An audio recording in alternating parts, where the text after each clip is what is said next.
तो आखिरकार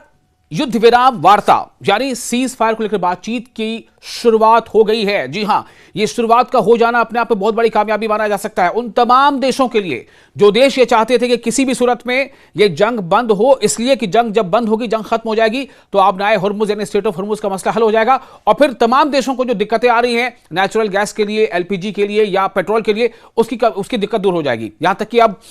खाद के लिए भी। तो अब आपको पूरी तफसील देते हैं। दरअसल हुआ क्या कि ईरान से वफद इस्लामाबाद पहुंच गया, जबकि उस पर संशय था कि पता नहीं पहुंचेगा कि नहीं पहुंचेगा, ठीक है, और उस पर कई तरह की बात जो है खबरें आ रही थी। इसी बीच क्या हुआ कि पहले ईरान का वफद इस्लामाबाद पहुंचा, उसके कुछ ही देर बाद अमेरिका का वफद भी, जिसकी क़यादत खुद अमेरिका के उपराष्ट्रपति जेडी वैंस कर रहे हैं, वो डेलीगेशन भी इस्लामाबाद पहुंच गया। और साथ ही साथ उस डेलीगेशन में कौन है, उसमें स्टीव विटकॉफ हैं जो मिडिल ईस्ट मामले के स्पेशल एनवॉय हैं, वो जेडी वैंस के साथ उस वफद में है बातचीत में। और कौन है, डोनाल्ड ट्रंप के मुशीर और उनके दामाद, जी हां, इवांका ट्रंप के जो हस्बैंड हैं जेरेड कुशनर, ये लोग पहुंचे। इधर से ईरान की तरफ से जो है जो फॉरेन मिनिस्टर हैं अब्बास अरागची और दूसरे जो जिनकी क़यादत में ये वफद आया है वो हैं कालीबाफ, जो ईरानी संसद के स्पीकर हैं कालीबाफ। तो ये सब सारे जो हैं और कई टीमें भी आई हैं, पॉलिटिकल, एक फाइनेंशियल और दूसरे कल्चरल टीम आई है ईरान के साथ। तो बातचीत लेकिन होगी कि नहीं, ये दोनों एक दूसरे को देखेंगे कि नहीं, एक दूसरे से मिलेंगे कि नहीं, इस पर संशय था।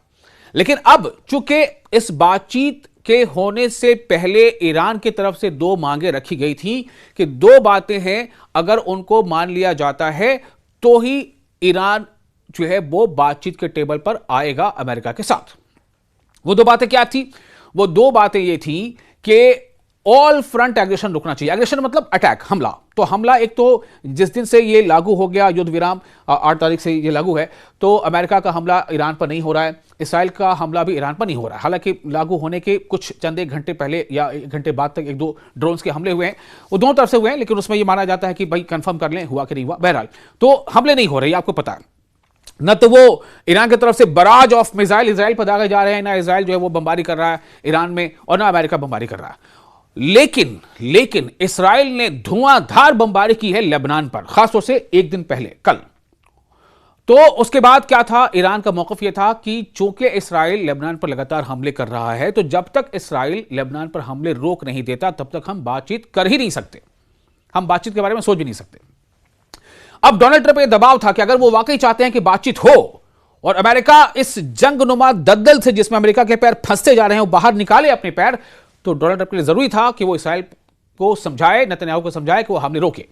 आज की जो अपडेट है वो बता रहा हूं आपको कि यह खबर आई कि जब ये दोनों वफद पहुंच चुका इस्लामाबाद, ईरानी वफद भी और अमेरिकी वफद भी,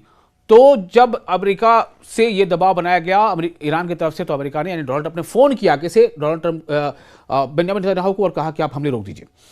तो अब यह माना जा सकता है कि चूंकि हमले इसराइल की तरफ से अब रुक गए हैं या बहुत कम हो गए, और दूसरी बात यह थी कि जितने भी ईरानी एसेट्स हैं कतर के बैंक में या दूसरे विदेशी बैंकों में जो फ्रीज हैं उनको आप जारी कर दो, तभी हम बातचीत करेंगे। तो इस पर भी अमेरिकी फरीक ने हामी भर दी है, और इसलिए अब ये ईरान की तरफ से बातें सामने आ रही हैं, जरा से खबर आ रही है कि वो बातचीत करेगा, ईरान बातचीत करेगा। और युद्ध विराम कैसे हो, क्या हो, स्ट्रेट ऑफ हॉर्मुज, क्योंकि अमेरिका के सबसे बड़ा पॉइंट क्या है, अमेरिका किसी भी सूरत में स्ट्रेट ऑफ हॉर्मुज को खुलवाना चाहता है। क्योंकि स्ट्रेट ऑफ हॉर्मुज में जो शर्तें लग गई हैं या जो ईरान ने जिस तरह से वहां पर पाबंदियां लगा दी हैं कि अमेरिका का या फिर इसराइल का या फिर जो अमेरिका इसराइल के साथी मुल्क हैं उनका यहां से हम शिप गुजारने नहीं देंगे, तो इसको लेकर के काफी परेशानी है, काफी मुसीबत में है, एक तरह से कहा जा सकता है कि बहुत टेंशन में है, दबाव में है डोनाल्ड ट्रंप। तो अब